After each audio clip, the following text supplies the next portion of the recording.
Tonight on The Struggle, running for Parliament in name only, combining the concepts of exercise and PR, and a look at why avocados are the latest form of crypto. Perhaps the number one rule of campaigning is to get your face out and about so those in your electorate know who you are. But despite Pauline Hanson's One Nation party running a candidate in every lower house seat this election, not much is known about some of these hopefuls. In some cases, the only thing we do know is their name. They don't even have a photo of themselves on their own profile on the official One Nation website. Instead, the site is filled with what appears to be the party's policy to introduce human cloning.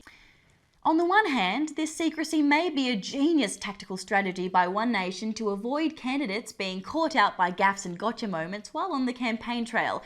But on the other, genius and Pauline Hanson aren't words you normally hear in the same sentence. So we've gone out to investigate who One Nation candidates really are. With so many One Nation candidates going incognito, they could be right before our eyes without us even noticing. But why are their pictures nowhere to be seen? Are they saving face by hiding their face? Or are they simply dead? Let's find out. Excuse me, sir, are you one of the mysterious One Nation candidates? No. Do I look like a One Nation candidate to you? Well, how would I know? No one knows what they look like. But I will need some proof that you're not actually a candidate. Do you watch Sky News? No. Okay. Well, did you vote for Pauline Hanson when she won 2022's Mother of the Year award? Gotta be kidding. She won Mother of the Year award? Yeah.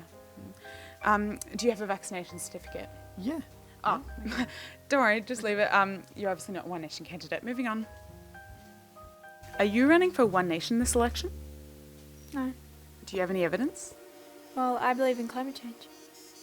Yeah, okay, that checks out. Excuse me, sir. Are you one of the phantom One Nation candidates? Yeah. Oh, brilliant. Let me just check. Oh, bad news, buddy. You've got a pulse. Rumour has it you have to be dead to be a ghost candidate for One Nation. Oh, dang it. But I can do something about it. Good to see a One Nation candidate out in the wild. Anyway, let's now turn our attention to people's thoughts on the key election issue of wages. There have been recent talks about how the minimum wage could increase by 5.1%, which is equivalent to about $1 an hour. I'm here at Monash University's Caulfield campus to ask university students just what would they do with that extra dollar. What would you do with an extra $1 an hour? Save that money and get a new clothes maybe. Saving money? And yeah, that's good. You could be a millionaire by the end of the day, maybe. Maybe for over 1 million day, 1 million years. What about you? I'd definitely get more iced coffee. Yeah, lots of it. That's good. I'd put it towards alcohol. You've got your priorities straight. I really like that. No, it's good, you know, uni students, it is it's a struggle when it comes to buying alcohol, so we like to have a good time. So what would you do with that extra $1? I was just saying that I think I'd buy the fancy ice cream at the supermarket instead of the budget brand. Well, I think that's a pretty good deal. How about you? Help pay for parking over at uni. So what would you do with that extra $1? I would just get some Macca's chips. I see you've made some homemade salad yourself. Would you consider buying like salad from the supermarket or something? It's a bit expensive. It's probably more affordable to get the ingredients at home and then, make it yourself. So $1 an hour probably wouldn't be much help in that regard. Probably not. Maybe to get an avocado. Well, there you have it. I don't know about you, but if I had an extra $1 an hour, I'd get a dog. It's because I like dogs. Do you like dogs? A coin toss was held a short time ago. Anthony Albanese won. Who says Albo can't manage money? He won the coin toss. Oh, all right, now it's time to head over to alpha male Max Payne.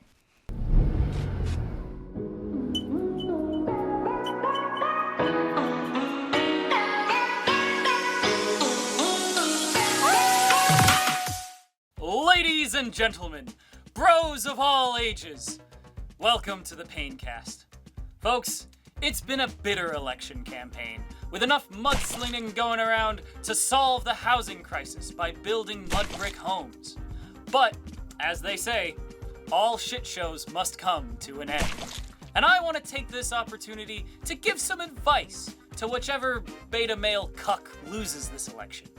Albo, Scotty, listen up. I'm only gonna say this once. You two are both men. And that means you cannot lose. Men never lose. So if it looks like you're losing, deny, deny, deny. Alright? Say things like, well, we're making gains, so it looks like we're winning in the long run. You know, just like my gains at the gym. If that doesn't work, if it looks like you're not making gains, then you gotta go full Trump on them. You gotta go pull out the Donald Trump card, okay? Start calling into question the entire electoral process. If people call you ridiculous for doing so, then prove them wrong by becoming even more ridiculous. Here, I'll show you.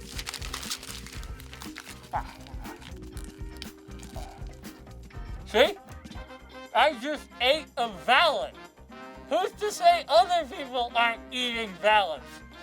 This whole election is being swallowed by conspiracy. You gotta insist on your claims of voter fraud the same way I insist on my masculinity when I'm chatting up dames at the bar. I can hear the haters out there being all, ew, Max, you're being too extreme again.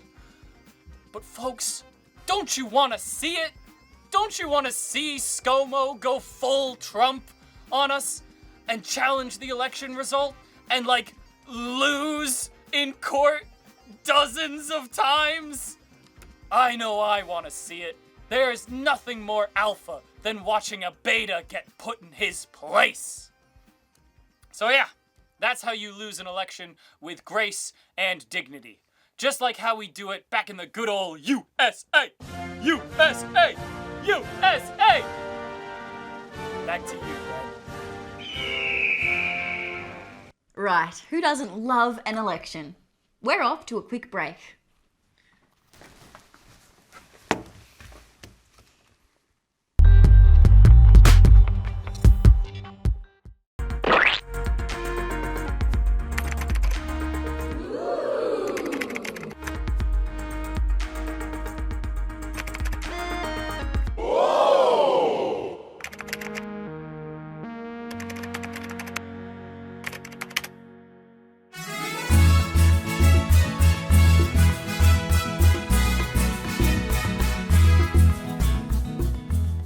But the idea that $1, Scott just... Albo must be feeling the pinch. He just took the coin from the coin toss.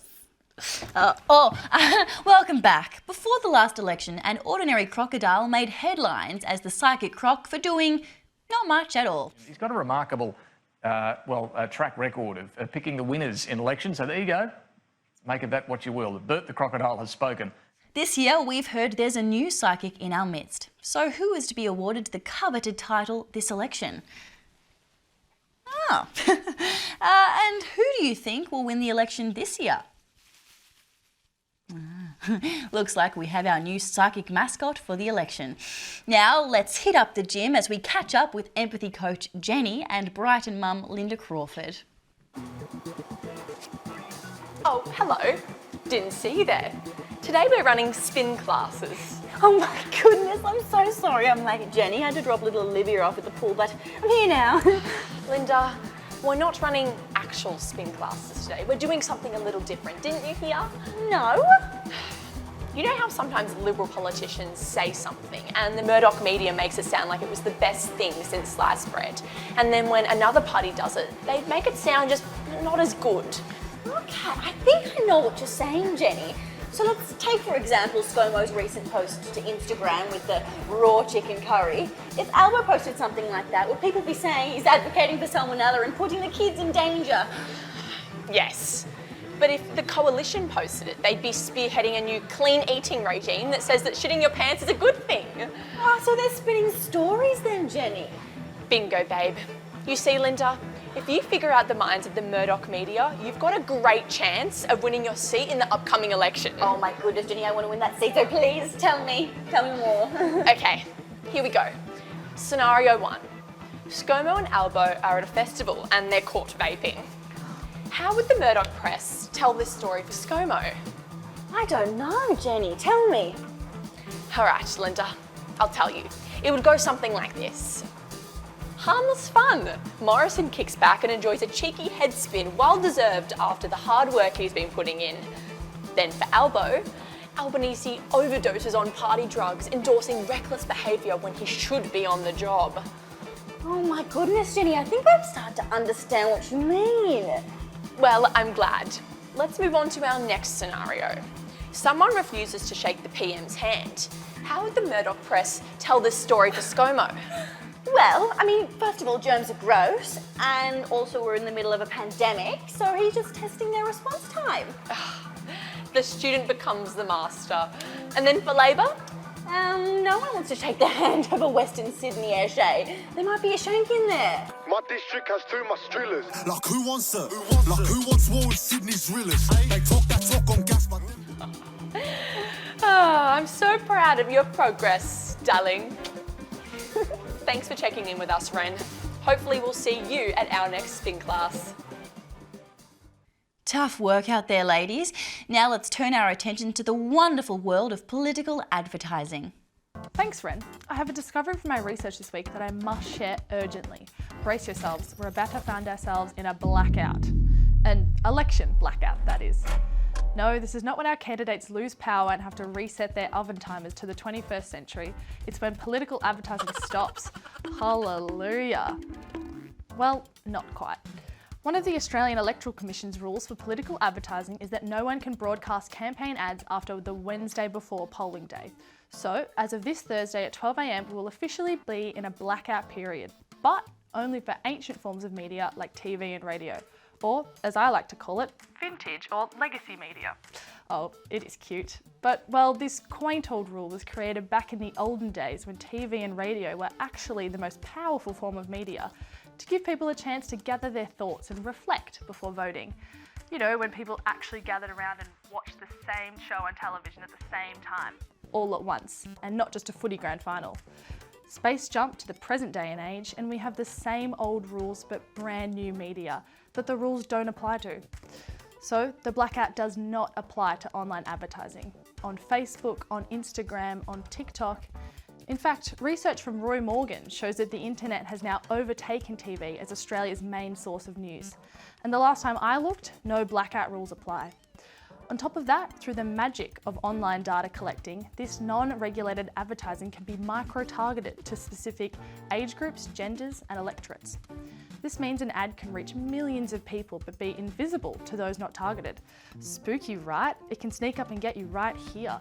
The ads know where you live. And guess who loves a cheeky bit of online advertising?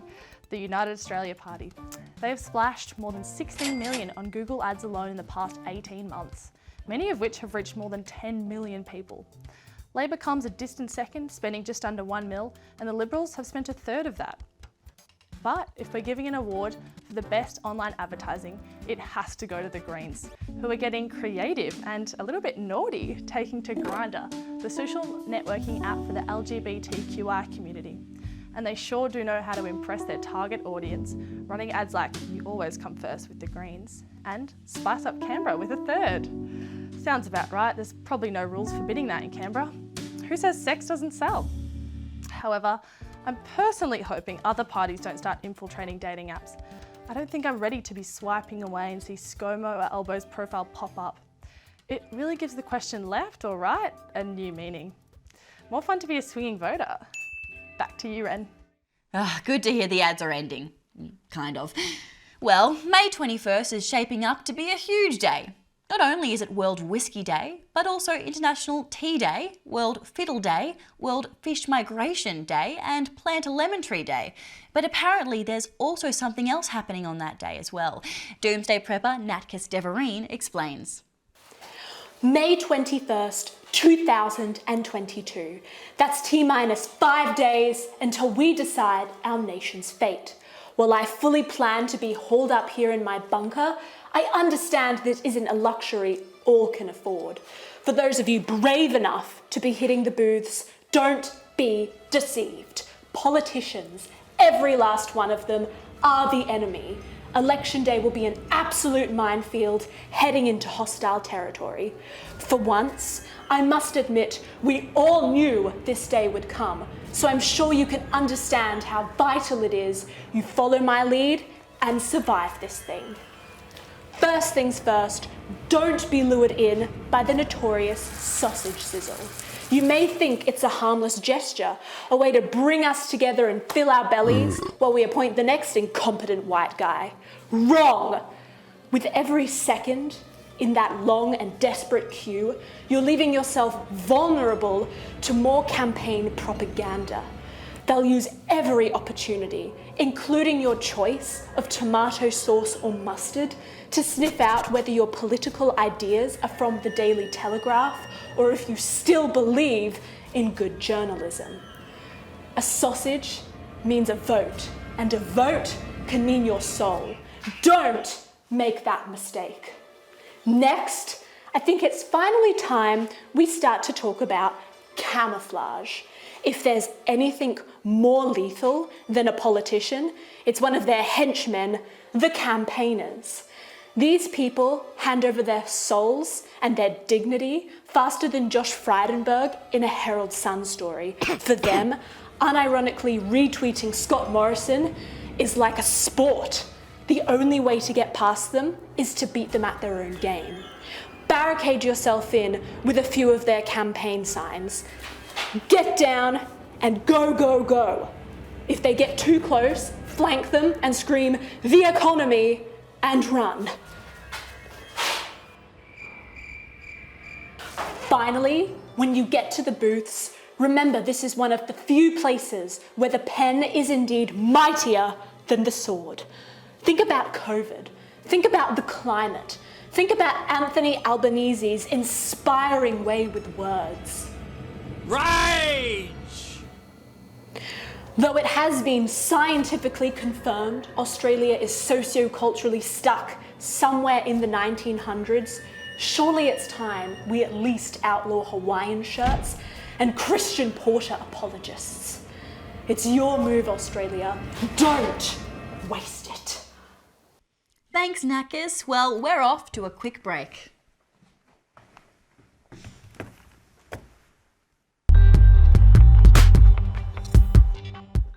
It's ironic that Channel 7 can't even count to 7.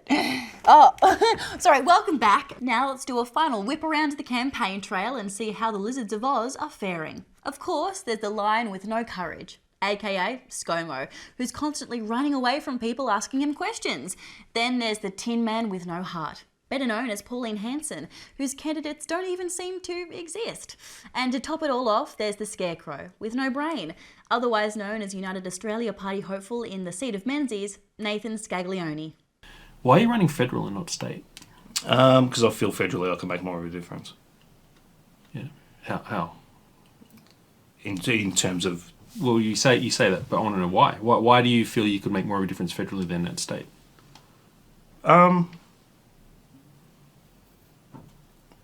Yeah, okay. Well,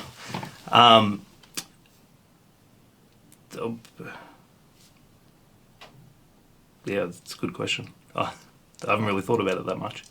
Remind you of anyone? Yeah, okay, well, tell me, what's the context? And if it's out of context, what is the context?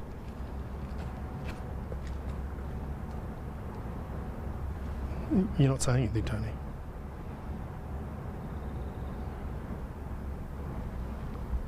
I've given you the response you deserve. Regardless, let's find out what's trending and flopping with Stephanie Bonks.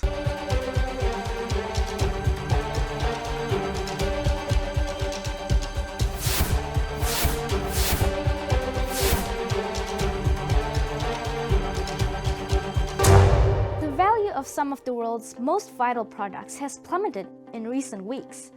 The fallout from this falling demand has generated shocking images from Australia and abroad, as farmers, miners, and mints abandon their goods at local dumps. Here in RL, a nauseating disclaimer meaning real life, which we are now obligated to disclose, a Queensland dump has become the forever home for thousands of farmers' avocados as demand slumps. On the mining and minting side, virtual mining and minting, that is. The sale of NFTs has fallen 92% since its peak in November. The evaporation in demand for these overhyped JPEGs was made stark when an NFT of the first ever tweet, which originally sold for $2.9 million, fetched a top offer of around $14,000 in a recent auction. This means that in Sword Art Online, I mean the metaverse, NFTs are taking a similar path to that of the avocados. Instead, as the utopia Zuckerberg once dreamed of has become a virtual garbage dump, where NFTs litter its digital streets and the gutters run brown with sweet baby rays. The global rising interest rates means there just isn't an appetite for risky investments like NFTs, crypto, and smashed avocados. Back to you, Ren. Thanks, Steph. Now let's take a look at the weather.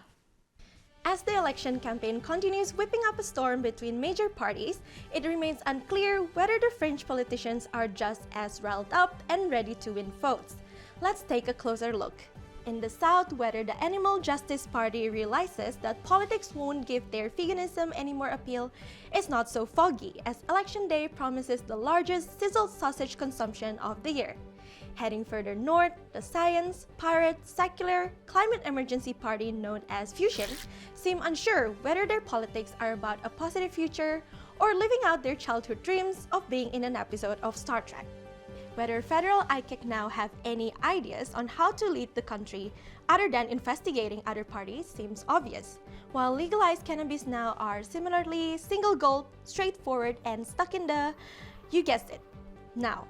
Whether catchy titles with a bit of alliteration or rhyme performs better in the polls may be revealed on May 21st, as Kimfer Canberra and shooters, fishers, and farmers rely solely on their poetic punchiness to be voted into existence. And finally, whether ScoMo or Albo know anything about any of these parties is hardly worth asking, as the two major leaders are too busy talking over one another to remember that other ideas and opinions actually exist. And that's all from the weather today. Back to you, Ren. Thanks, Farron. Well, that brings not only this episode, but also a close to the season. Don't fret though. Tune into Channel 31's election coverage on Saturday night and you might just see a few familiar faces bringing some fresh chaos to the broadcast. But for now, the struggle. It's real. Surely everybody has one redeeming feature, don't they? Ooh, anyone got a compliment for ScoMo?